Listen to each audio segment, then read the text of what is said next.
There was a boy once, Eli. He wasn't born broken. He wasn't born angry or lost.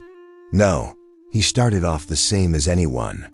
A child with wonder in his eyes, always asking why and dreaming in colors. But the world didn't care about that boy. Not in the way he needed. His father would come home late, loud, and full of rage. His mother would disappear into silence. He learned to tiptoe through the house, memorizing every creak in the floorboards, like landmines. The dinner table was a war zone. Words thrown like knives, and no one ever said sorry. But what damaged Eli wasn't just the trauma. It was the denial of it, the pretending, the forced smiles in public. The way no one ever said, "Hey, something's wrong here." That gaslighting of reality itself became the poison. You see, a human mind is resilient, but it's not invincible. Trauma doesn't just sit in memory, it embeds in the body. It warps the nervous system. It rewires how someone sees the world, others, and most tragically themselves. It teaches a child that they are not safe, not worthy, not real. And over time, that child grows. The mask grows with him. Eli became charming, funny. He learned how to read people, to shape-shift into whatever they needed. He became a master at it. And yet underneath he was empty, hollow, like a room abandoned after a fire. Walls still standing, but the soul gone. That's what unprocessed trauma does. It splits the self. Carl Jung once said, "The greatest tragedy of the family is the unlived lives of the parents." Eli inherited that tragedy, not just in genetics, but in the silence, in the suppression, in the cold legacy of emotional neglect. He didn't go crazy in a flash. It started with the insomnia, the feeling that something was always wrong, even when everything seemed fine. Then came the paranoia, the rage, the self-hatred. He couldn't trust anyone, not even himself. Relationships turned into landmines. He'd push people away and then beg them to stay. Love became a battlefield where he played both soldier and saboteur.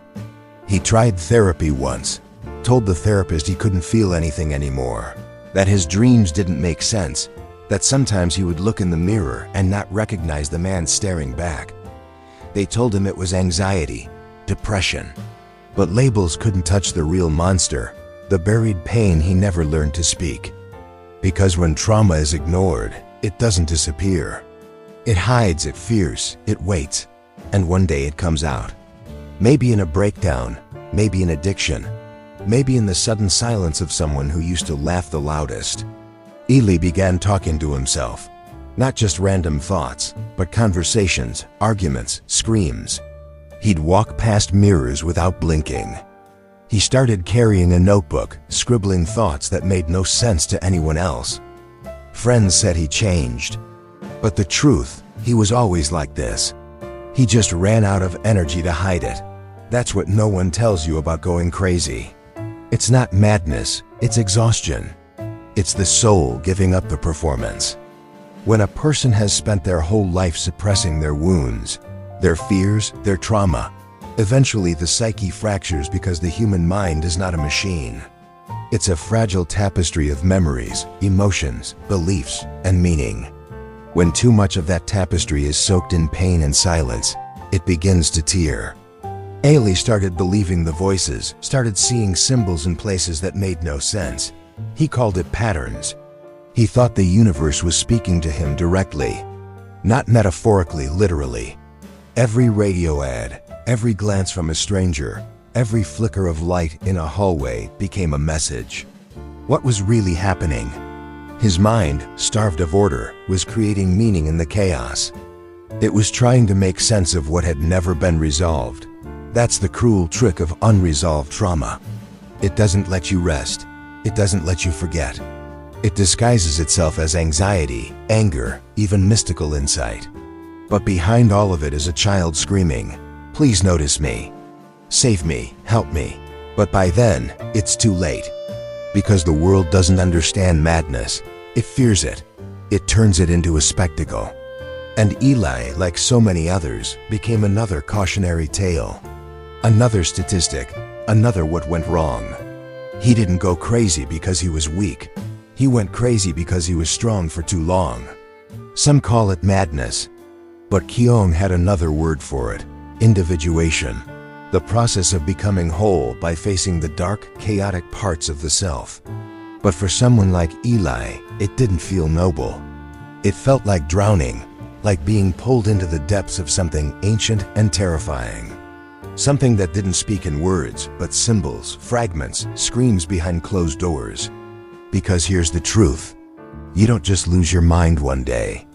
It happens slowly, like a soft crack in a mirror that spiderwebs over time. From the outside, they might say he just snapped, but they didn't see what happened before. The parts that weren't loud, the nights that were silent, the moments no one else was there for. When you bury the past, you don't kill it. You multiply it. Unhealed trauma becomes a ghost. And ghosts don't die, they haunt. Eli wasn't just dealing with memories. He was carrying the entire emotional weight of years of abandonment, confusion, shame, and unspoken grief. Every moment he stayed silent as a child. Those moments screamed back at him as an adult. This is where the line between sanity and insanity begins to blur. In psychology, we often talk about the false self, the version of you created to survive. Not to live, not to thrive, just to survive. This false self wears masks, tells people what they want to hear, and buries the truth so deep that even you forget it's there. But that truth doesn't forget you.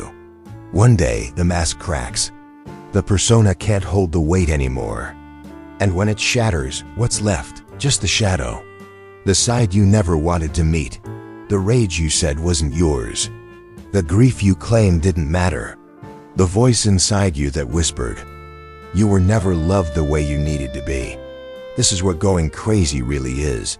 It's not an illness. It's not demonic. It's not even irrational. It's the human psyche breaking under the weight of pretending. Madness is the soul's protest. It's the scream of a mind that has been silenced for too long. And in a strange way, it's also a chance. Because when everything collapses, when the lies fall away, when the mask shatters, when the world no longer makes sense, you're finally left with the one thing that might save you. The truth, but it's not pretty. Eli's truth was this: he was abused, he was neglected. He was never seen for who he really was. And for years, he told himself it didn't matter.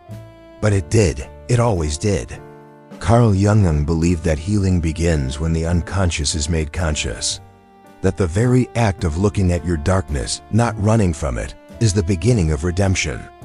But here's the hard part. Looking at your past means feeling everything you worked so hard not to feel. And that's terrifying because beneath the numbness, beneath the madness, is something even scarier: vulnerability. To go into your shadow, you must become soft again. You must grieve. And grief is a kind of death. Eli began to write, and not for clarity, not even for healing, just to get it out. The pages were chaotic. Scribbles, drawings, sometimes just the same sentence repeated 50 times. I didn't deserve this.